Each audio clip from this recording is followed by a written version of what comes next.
There is a mechanism that explains why the feeling of choice arrives precisely when it is no longer needed.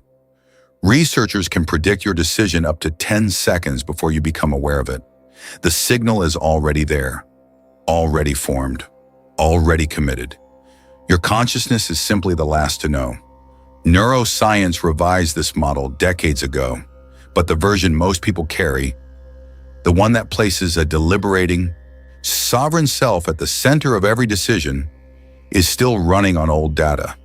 The architecture of choice is not what it appears to be. This is not a pessimistic argument. It is a map.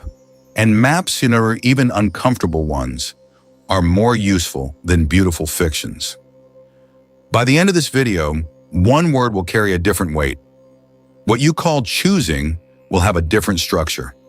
And the machine that reveals this most clearly is the same one already operating inside your next decision. The algorithm that recommended this video to you does not think. It does not understand you. It does not know your name, but it predicted you would click, and it made that prediction before you finished reading the title. In this series, we have already mapped what ANI is: narrow intelligence that governs recommendations without consciousness, without intent, without a single moment of genuine deliberation, and yet it predicted you.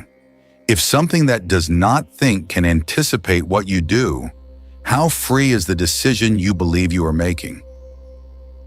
Welcome to Free Will, the most dangerous illusion in the age of AI, part of the AI saga: science, soul, and silicon.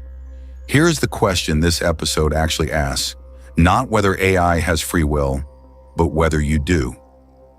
To begin answering that, we need to go back. 1983. A laboratory. An experiment almost no one took seriously at the time. His name was Benjamin Libet, and his experiment was, by the standards of experimental design, almost insultingly simple.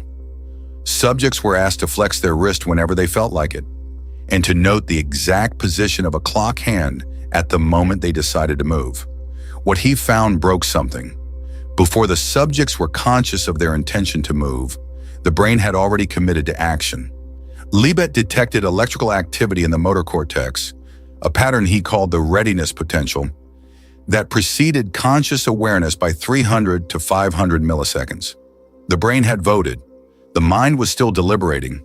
Decades later, researchers using fMRI extended that window to 10 seconds. 10 seconds before you decide to press a button, the outcome can be decoded from your neural activity. Libet offered one concession. He proposed something he called free won't, a narrow window, roughly 100 milliseconds before movement, where consciousness could veto the impulse already in motion. You may not initiate, he said, but you can cancel. In the first episode of this series, Turing's Mirror, we asked whether a machine can think. Libet inverted that question: does the human actually choose or merely react? If the Turing test measures the imitation of intelligence, Libet's experiment measured something more unsettling: the imitation of choice. The door Libet left open was about to close. Robert Sapolsky spent 40 years studying behavior in baboons, in prison populations, in anyone willing to sit still long enough for a good data set. His conclusion, documented and determined, is not subtle. Free will does not exist, not in the way we want it to. Every behavior, he argues, is the result of an unbroken causal chain. And the decision you make right now was shaped by experiences in childhood, which were shaped by your mother's environment during pregnancy, which were shaped by genetics and evolutionary pressure across millennia. There is no point in that chain where something independent steps in and makes a free choice. He offers a case that is hard to dismiss. Phineas Gage, a 19th century railroad worker whose prefrontal cortex was destroyed when an iron rod was blown through his skull. He survived. But the man who survived was not the man who had existed before. The reliable, temperate Phineas became erratic, impulsive, unrecognizable. His personality had been located in tissue. When the tissue changed, he changed. Sapolsky's question is devastating. At what point in the causal chain does a person stop being a victim of biology and start being morally responsible? In a world where insurance algorithms, predictive policing systems, and in hiring software already map those causal chains statistically, this question is no longer confined to philosophy. It is running right now. But here is where the structure cracks. In 2019, a team led by Yuri Maoz ran a different kind of experiment. They were dissatisfied with Libet's setup, a task so stripped of meaning that no one in the history of human experience had ever flexed their wrist for no reason in front of a clock. So they designed experiments involving real decisions, choices with deliberation, with stakes, with consequences. The readiness potential did not appear. Maoz's implication was direct. Libet had not measured decision-making. He had measured something closer to the brain's background noise, spontaneous electrical fluctuations searching for a threshold to cross. Aaron Scherzer had reached a similar conclusion years earlier. The readiness potential is not an unconscious plan. It is a stochastic accumulator, random activity crossing a trigger point. Earlier in this series, we traced 70 years of AI promises that collapsed under scrutiny, demonstrations mistaken for capabilities, noise misread as signal. The story of Libet may follow the same arc, a conclusion of stunning consequence built on a task nobody would perform outside a laboratory. The case for radical determinism is less airtight than it appeared, which means the question of freedom is still genuinely open. Baruch Spinoza was exiled at 23. His most dangerous ideas were published only after his death. One of those ideas, free will as traditionally understood, is a category error. People believe themselves free, Spinoza argued, because they are conscious of their actions but ignorant of the causes determining them. A stone in flight, if it could think, would believe it was choosing its own path. But his conclusion was not despair, it was redefinition. Genuine freedom is not the absence of causes, it is the comprehension of them. The person who understands the forces acting on them, biological, emotional, historical, and acts from their own rational nature rather than being driven by forces they cannot see.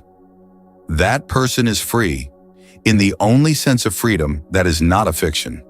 And for Spinoza, that freedom was never only individual. To act from one's own rational nature, fully and without external compulsion, required others doing the same. Freedom in his framework was a political condition as much as a personal one. It scaled with the capacity of people to act in common, to build institutions that enlarge rather than constrain the reasoning of each person within them. 3 centuries later, Daniel Dennett arrived at the same place by a different route. He used chess programs as his exhibit. A chess computer is entirely deterministic. Every move follows from code and calculation. And yet, Dennett argued, it genuinely evaluates alternatives, learns from consequence, chooses the action with the best projected outcome. Determinism does not imply inevitability. A system can be bound by physics and still be free in every functional sense. Consider a content moderation system designed to avoid amplifying demonstrably harmful material, not because it understands harm, but because avoiding it is encoded in its objective function. Dennett would say that system, in a functional sense, exercises something like avoidance. It perceives a category of outcomes and steers away from them. Scale that capacity up. Add the ability to model consequences further ahead, to revise goals in light of new information, and the distance between that and what we call choice begins to shrink in uncomfortable ways. Spinoza defines what freedom is. Dennett shows how it works. And their convergence produces a question this series has been circling without naming it directly. If a system that comprehends its own causes and processes possibilities qualifies as free, what does that make a sufficiently advanced AI? While philosophers were debating definitions, something was already deciding. Not in a thought experiment, not in a laboratory, on your feed, the TikTok For You page, the Netflix top 10, the next video already queued. Not in the architecture of what gets served to you, the news story that appears first, the ad that arrives at the precise moment of maximum psychological vulnerability. Researchers describe it as a zero system, AI operating as a pre-decisional layer, shaping the environment of choice before choice is exercised. Recommendation algorithms do not simply reflect your preferences, they modify them. The most reliable way to maximize engagement, these systems have discovered, either is not to show you what you want. It is to gradually shift what you want, making your future behavior more statistically predictable. Cambridge Analytica made it visible. Psychometric profiles assembled from social media activity, deployed to target political messaging at the moment of maximum susceptibility. Sapolsky said, "You are your genes plus your environment." If your environment is now curated by systems optimizing for engagement rather than for your well-being, and the question changes shape entirely. This is where free will, the most dangerous illusion in the age of AI, reaches its hardest point. Not does free will exist, but even if it does, who is currently holding it? We open this video with a mechanism. We arrive at something that resembles a choice. 3 fields investigated, 3 places to land. The first, Sapolsky's verdict holds. Free will was always an architecture of retrospective narration, the mind explaining, after the fact, what the brain had already decided. The machine is just the mirror. If so, the project is not reclaiming freedom, it is redesigning inputs. You do not punish a flooded city for flooding. You redesign the drainage system. The same logic applied to human behavior transforms questions of punishment into questions of environment. The second, Spinoza and Dennett are right. Freedom is real, just not what we thought it was. It is not the absence of causes. It is the comprehension of them. In that reading, algorithmic literacy becomes a form of liberation. Understanding how a recommendation engine shapes your preferences is the modern equivalent of what Spinoza meant by knowing your causes. You cannot be free from what you cannot see. The person who audits their own information diet is exercising, in Spinoza's terms, exactly the kind of freedom that is available to us. The third, neither fully accounts for what humans actually do. The researchers Gomshai and Abaspour propose what they call structural unpredictability, the capacity to deviate from statistical expectation, not through randomness, but through imagination, ethical commitment, and cultural meaning. The algorithm optimizes, the human deviates. Someone chooses a slower route because the light through the trees is worth it. Someone changes their mind not because the data updated, but because a conversation altered something that cannot be indexed. That deviation is what no model fully captures, and what remains perhaps as the last territory of something we might still call free. We began with a question. Did you choose to watch this video? Maybe you did. Maybe the algorithm chose for you. Maybe the boundary between those two answers is the most important question this series has encountered, and the one it will keep examining.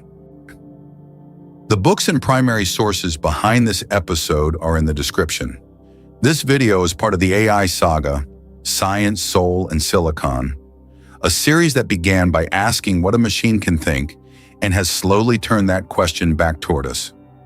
New episodes twice a week, because if free will exists at all, it deserves to be exercised on something worth thinking about.